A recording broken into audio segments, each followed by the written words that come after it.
Welcome back to another episode of What's Offensive Weekly. I'm here with my good buddy, Jeff Henson. And I'm here with my good buddy, Scott Roar. And you should introduce...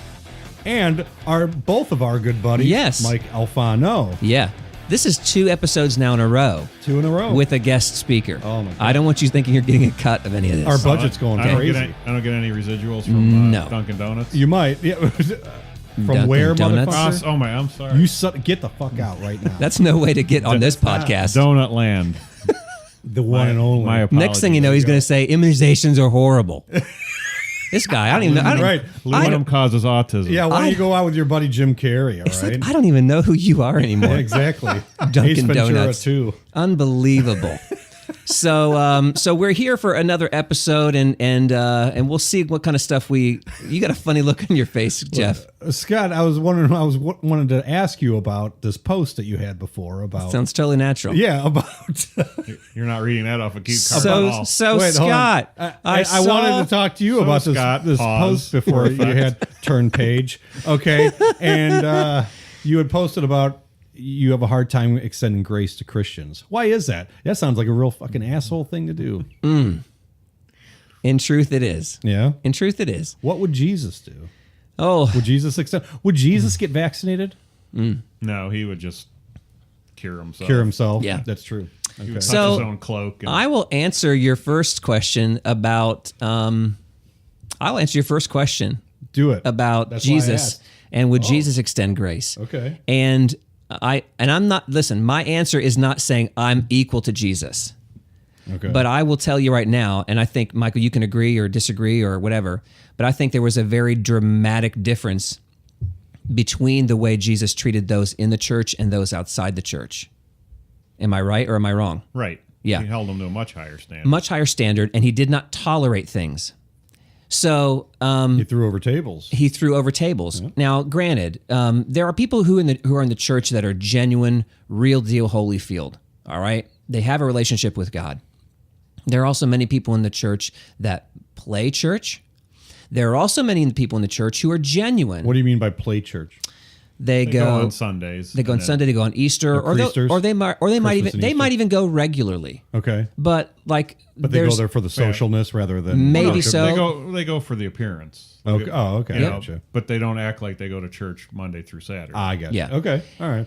And so you have these different people that go to church, and I'm confident that Jesus dealt with those same types of people when he was going to the synagogue. He also dealt with people that were terribly legalistic, that as far as a relationship with God was concerned, that doesn't matter, but doggone it, don't you dare, on the Sabbath, don't you dare walk more than a mile from your home. On the Sabbath, don't you dare, That was what was more important, and that's why Jesus always kept saying to them, things like you heave at a gnat and yet you swallow a camel. In other words, like you get so caught up in these tiny things. Meanwhile, you can't see the freaking hypocrisy in your own life. He's talking to people in the church. So when I made my statement, I think the quote was something like this. It was my Easter deep thought, and it was, I have a confession to make, and it is that I have a harder time extending grace to Christians or people in the church. That's who I really struggle with. And so I grew up in a really, you look like you're about to fall asleep, Jeff. Look at him. I'm intense, man. Yeah. That's focused. Yeah. I'm focused, man. I grew up in a very conservative, legalistic religion. And I've made... Legalistic? What, was it run by a lawyer or what? No, just... They focus on the law. They focus on the rules. So are you allowed to swim? Are women allowed to wear pants? Does this church allow... I like when women don't wear pants. Does this church allow... I always know exactly what you're saying. That's just it, Jeff. Okay. There are some churches that... So when I say legalistic, meaning they very much focus on the law and the rules. Some of the laws are perfectly fine because, for crying out loud, it's something that is like maybe in the 10 Commandments. Don't commit adultery. Don't commit murder. Okay. And then they'll even go farther in some churches and they'll start grabbing some of the other little laws like, oh, it says here not to cut yourself or to make markings in your skin. That's tattooing. And they'll take that and they'll now press that on today. That's what everybody says who has tattoos. Sure. Yeah. To justify their own sins. Please. I can have this argument with you all day long. It won't make a difference. It won't make a difference because I know that in your mind you're not open to anything new in this regard.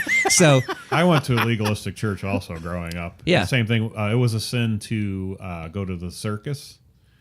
It was a sin to go to the movie theater. I was with that, yeah. You could rent movies, but don't go to the movie theater. Why? What Correct. was the difference? I don't really know. The angels won't go into the theater with you. That was what I had heard. I never really got... Serious? Oh, I'm dead serious. Like our church had a prophet, man. Our church had a prophet, and she wrote, and she basically pointed it out. So like, all churches make a prophet.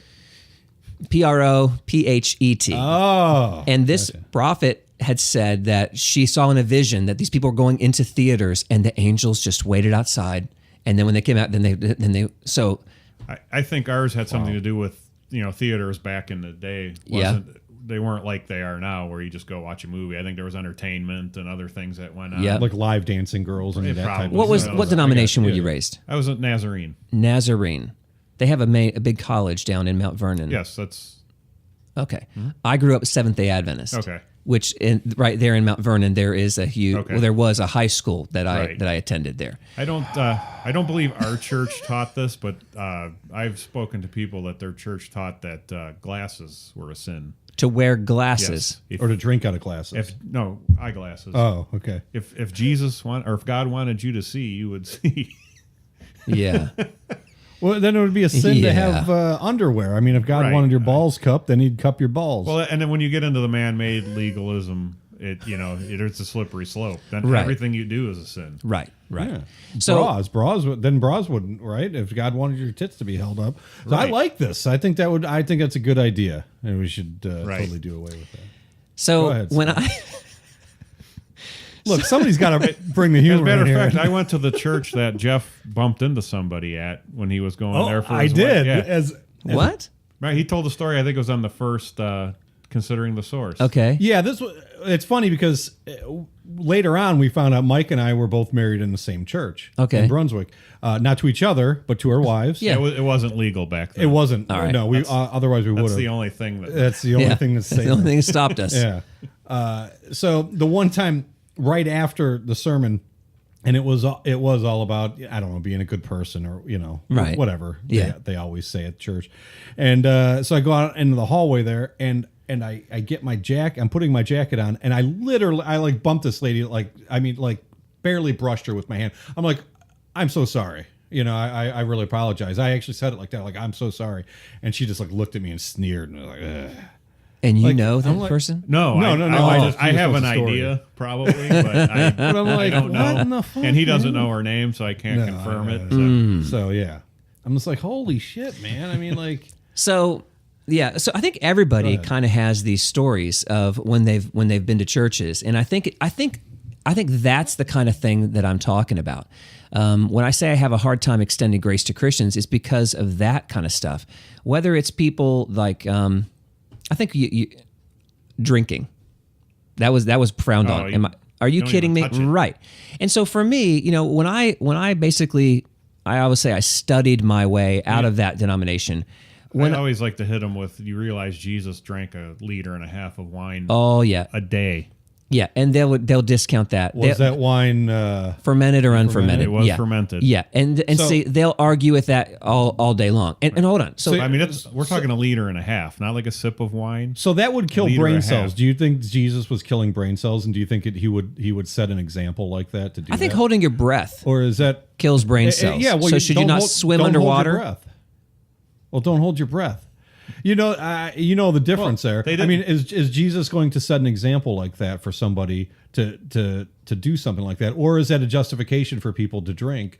And neither. It's just that's what they did back then. They didn't have running. You didn't go to the water faucet and get a fresh glass of water. They didn't have Evian.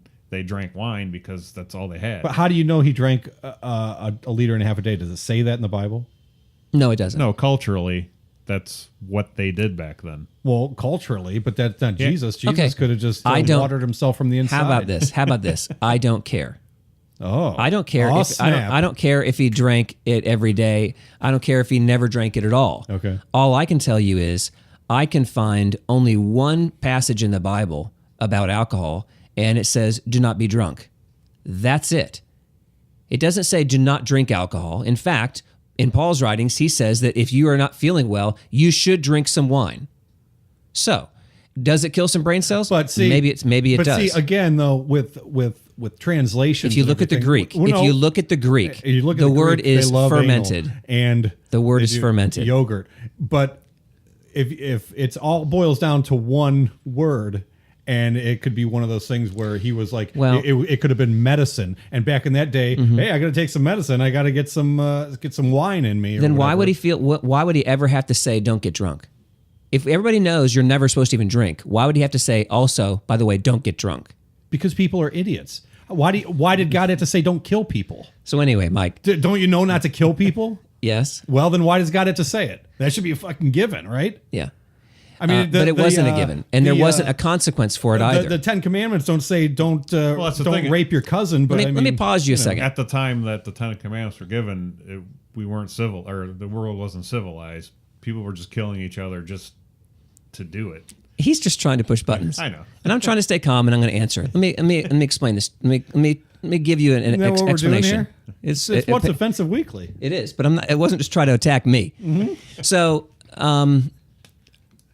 you're familiar with the story of Cain and Abel. Yes. Cain and Abel. Yes, sir. When Cain killed his brother Abel, did he die?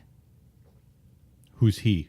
Did Cain die? Cain killed his brother Abel. Yeah. Cain is now left. Yeah. Did God strike him dead? No. Did he say to Adam and to Eve, he killed, you have to now murder him? Or I'm sorry, he has to pay and he has to die for this. I don't know, did he? No, he did not. I didn't think so. He was sent away to another place. The idea in the Bible is... So are you for capital punishment or no? The idea of the Bible is that there is a progressive law. Oh, is this thing on? It is on. I'm addressing you when I think that it's appropriate to address you. Okay. There is such a thing as a progressive law, that God is not going to go ahead. Let me ask you this question, or I'm going to tell you a story. I remember I was driving home to work one day. I'm driving home to work one day because the Apostle Paul says, I was alive until the law came along, and then death came up inside of me. In other words, Paul is saying, I didn't even have a desire to sin until God said, don't do that. So if somebody says, it's like that thing you were talking about earlier with the as soon as somebody says not to do something, you want to do the opposite. That's absolutely true. Okay, and that's the human nature. Okay, so God isn't going to start off on day one. Here's your 125 things you shouldn't do. So it is a progressive thing, and I've seen it in my own life. I'm driving from Brunswick to over to Independence. That's where I used to work. I'm driving that every single day, and I pass this one house every single day, to work and on the way back. And one day, I'm driving by, and they had put a sign out in the front yard that said, do not throw trash in our yard. I wanted immediately, I'm not even joking about that. Absolutely. I wanted to immediately, I was just looking for trash in my car now, just so I could, and why is that? And this is what I think Paul is talking about, is that I was alive until the law came along, the sin was there in me, and the law came along, and all of a sudden I felt I wanted to do these things. So we shouldn't have laws. Is that what you're saying? Well, our sinful nature almost requires laws in order to restrain us. If we did not have that, it would be just total bedlam. And it was. Good word. Yeah, because we do have a sinful nature. But the point is this: as long as we're here on Earth, I think we're going to continue to have more and more and more man-made laws, and dumb ones as they are, is like you can't, in New York City, you can't have an extra large soft drink or something like that. It can get to a point where I think that the Christian needs to be, where the Christian needs to finally be, is where they're working in a realm of not of rules anymore, but of principle.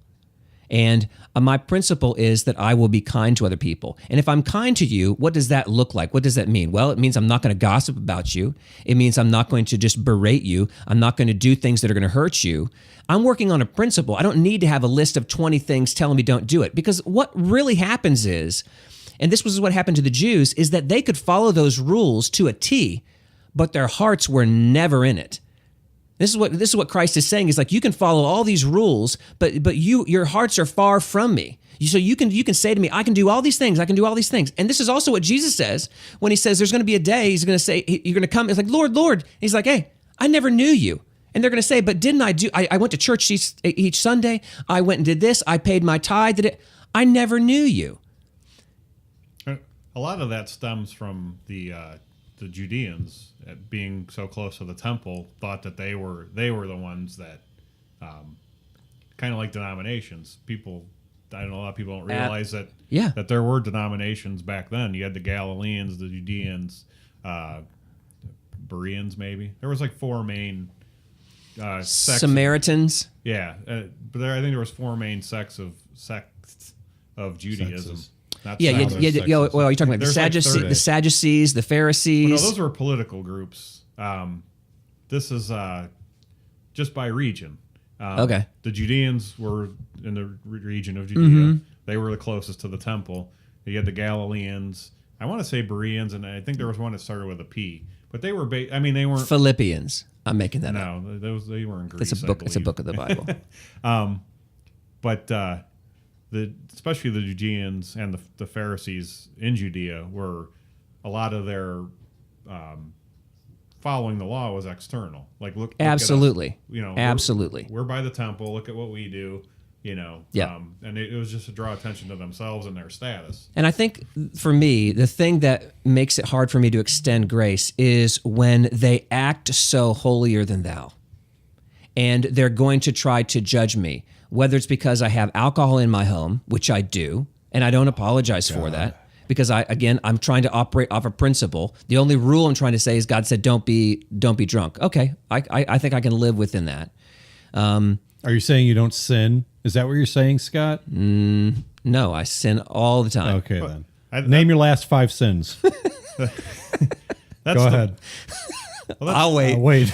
I'll wait. That's the problem with growing up in a legalistic church.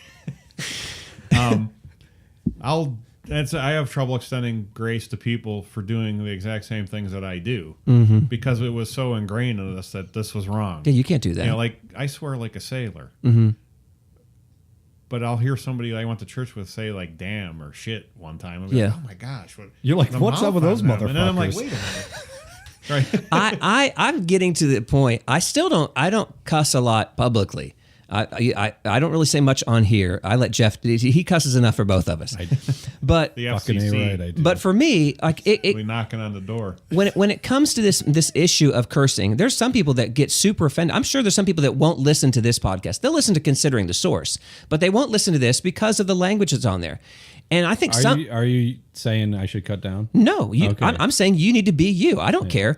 The point that I make on this episode or on this podcast is that, like, I consider myself a Christian. I consider myself as a Christian who struggles and makes a lot of mistakes a lot of time. But when people go like, well, I can't even listen to that because of what he is saying. All right, I'm sorry that you feel that way. I wish that you could get past it. I wish that you wouldn't bother you so much. Because for me, what it comes down to is when God's in heaven, what does he think of the F word? Like, is he like when he and hold on, and immediately a Christian will go, "But the Bible says you shouldn't allow any unwholesome talk come out of your mouth." Well, or curses. Like, I don't know that is what this is. No. I don't believe that at all. And for me, a person could sit there and they could never, ever let a curse word come out of their mouth, but they can be the most evil, destructive person in the world. But we're going to look at somebody who cusses all the time and automatically think they're far from God. I reject that. Right, absolutely. I reject that. Now, after this, we're going to sing some hymns, and we're going to ask for tithes from the audience. Is this making you uncomfortable? No, not at all. Okay, no, just checking. I'm just checking. Because I think a lot of it is, I've gotten into this argument with one of my ex-pastors about different subjects, but I don't think the American church I don't think Jesus would recognize what America's done to the church. In what capacity? This is these rules and traditions, and that they were never meant to. The church is literally a family. Mm-hmm. That's what happened to the followers of Jesus back in his day. They were literally risking their lives because your family was your only source of survival back then. Yeah. And they joined this other group of followers of Jesus, and they literally cut themselves off from their families, and they became another family. That's what the church is supposed to be, a literal family. Yeah. and we're so caught up in what music we sing and what this person wore to church, and and they've gotten away from teaching the Bible. It's all topical, like what's trendy, what can we talk about? Oh my gosh, today? don't get me started on that. Yeah. Where do you go? I don't go anywhere anymore. You're going to hell. Yeah. You're no authority. Away from me, I do not know you. I'm so turned off to organized religion right now. What about unorganized religion? I scattered papers on a pastor's desk. Yeah, it's completely just chaos. Yeah, the Bible's all out of order. What's going on here? Revelation? What? I just go to a building and people do whatever they want. No, there's no structure to the I service. do that too in East Cleveland. Yeah. And it's but needles. You get to, because there's no teaching of the Bible anymore, people they don't know how to interpret it. And like I was in a men's group when I was going to church, and we were doing a Bible study, and we would just kind of talk amongst ourselves before the official class started. And this guy was talking about he was taking martial arts, and he had achieved I don't know if he was a black belt or he was had risen up, and he was pretty skilled at martial arts. And he was talking about how he's going to take his wife downtown Cleveland to go to a restaurant.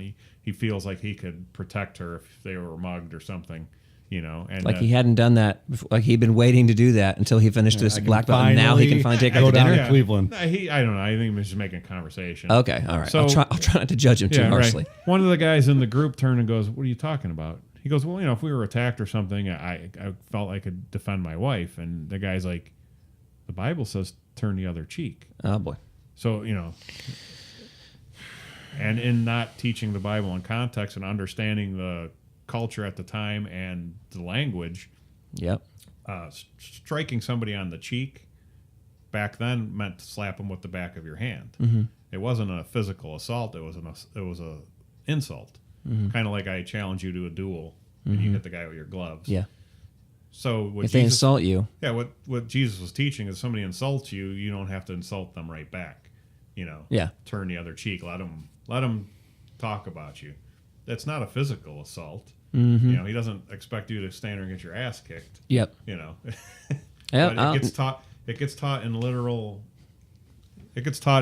English. Right. And they run with it. Right.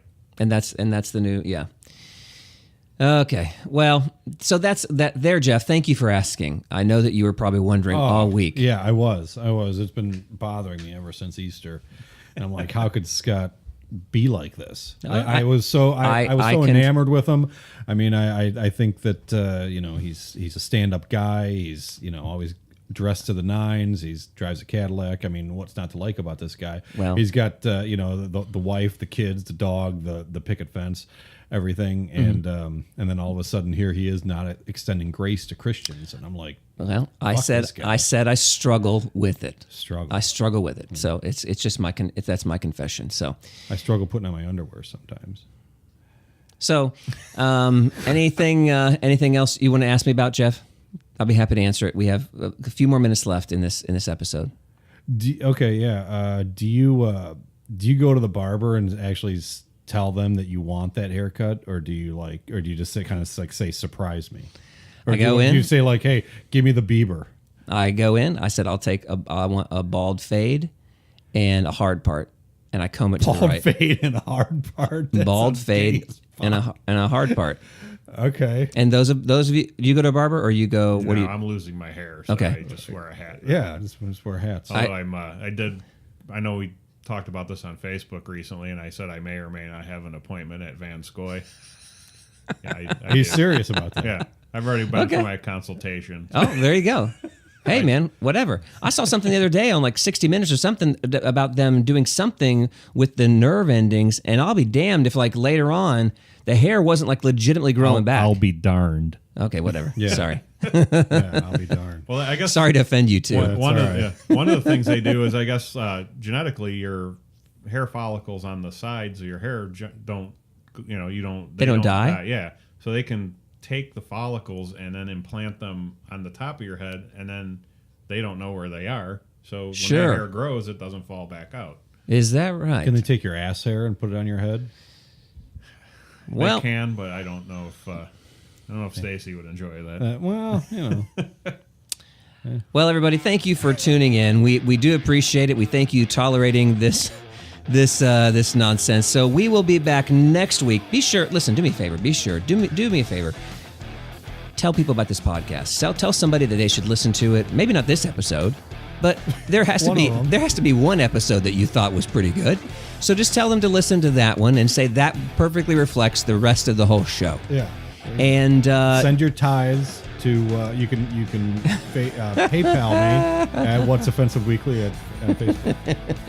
If you act now, Jeff will send you a prayer cloth and a Watchtower magazine. Act now. Supplies are limited. Jeff, would you like to close us with prayer? Don't do it. Don't do it. All right, everybody. So thank you for listening, and we'll check you guys out next time. Don't forget, toughen your skin up. It's What's Offensive Weekly, motherfuckers.